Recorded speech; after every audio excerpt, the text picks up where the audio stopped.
Kurshad and his 40 soldiers were the pioneers of a rebellion of an enslaved society against the rulers, and they were respected freedom fighters who put their lives on the line for this cause. The story of Kurshad and his troops is told almost identically in both ancient Chinese and Turkish sources. Only in Chinese sources, Kurshad's name is mentioned as Ashina Jishishuai, Chiashi Shuai.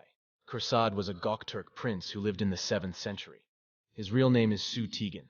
His nickname Kurshad was given to him by his uncle Kara Kagan, the last Kagan of the Gokturk state. His father was Chuluk Khan, the 10th great Turkish king.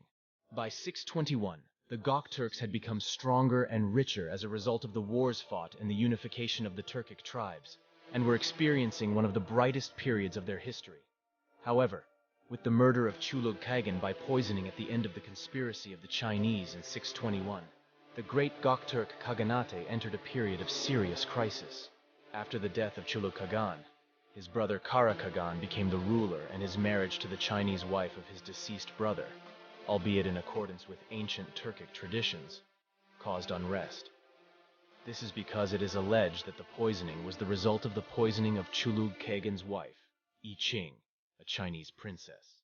Kara Kagan's marriage to I Ching Khatun also ensured the continuation of Chinese conspiracies.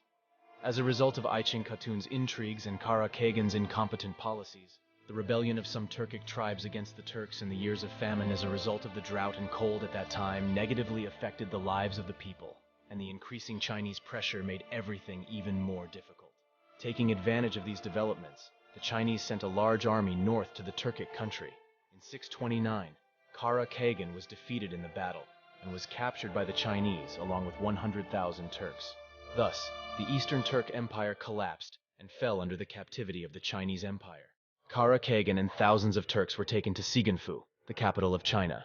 They were forced to live in areas allocated to the captured Gokturk people in Saigonfu. At this time, China was ruled by Emperor Taizong II of the Tang dynasty, the 18th imperial dynasty. China was the largest country in the world with a population of 50 million, and hundreds of thousands of Turks living in captivity in North China were in danger of being exterminated at any moment.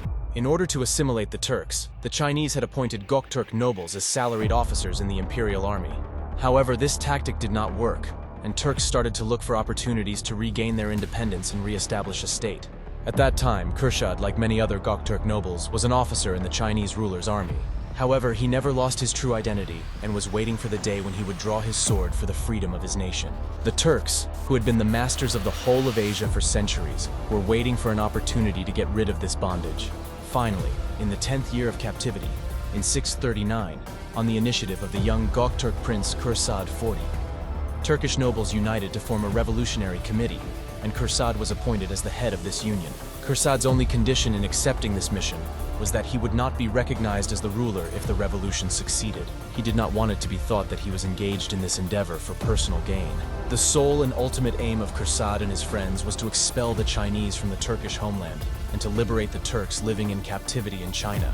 According to the information received from the Gokturk soldiers serving in the palace guard, Emperor Taizong was known to wander the streets of the capital some nights in disguise, unprotected, taking only an advisor with him. According to the plan, on such an evening the Chinese ruler Taizong will be captured and taken hostage in a street raid. In this way, the Chinese palace would be entered, and Urku Tigin, the son of Kursad's brother, Urku Tigin and other Gokturk nobles held hostage. There would be rescued, and Urku Tigin would be proclaimed Kagan. Thus, a great uprising would be launched, and at the same time Turkish lands would be taken back from the Chinese in exchange for the life of the Chinese emperor, who would be smuggled into Turkish lands. It was quite easy to capture the emperor in a street raid. However, on the night it was decided to carry out this work, a big storm erupted by an unfortunate coincidence. The emperor did not leave the palace. Kurshad feared that if delayed, the revolution would spread and the Turks might be put to the sword. So he decided to storm the palace and capture the emperor with 40 of his troops. The 41 Turkish braves marching towards the palace start fighting as soon as they reach the palace gate. Kurshad and his braves kill hundreds of Chinese soldiers, but thousands continue to attack them. Some English translations of Chinese annals from the period state that the raid could only be defeated by reinforcements from outside.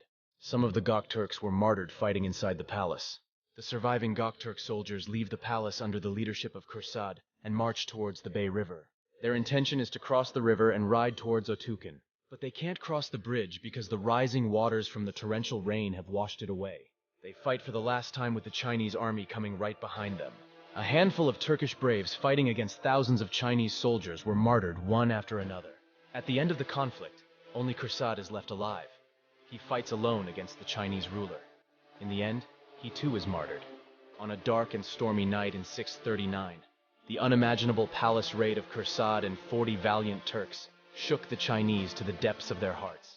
When Tai Tsung, the famous emperor of the Tang dynasty, barely escaped with his life from the raid, it caused shock and panic in the palace and among the people. After this incredible revolution by Kurshad and his 40 men, the Chinese, horrified, were forced to release all the captive Turks in Siganfu. But just because the revolution failed, the Turks under the Chinese yoke never gave up.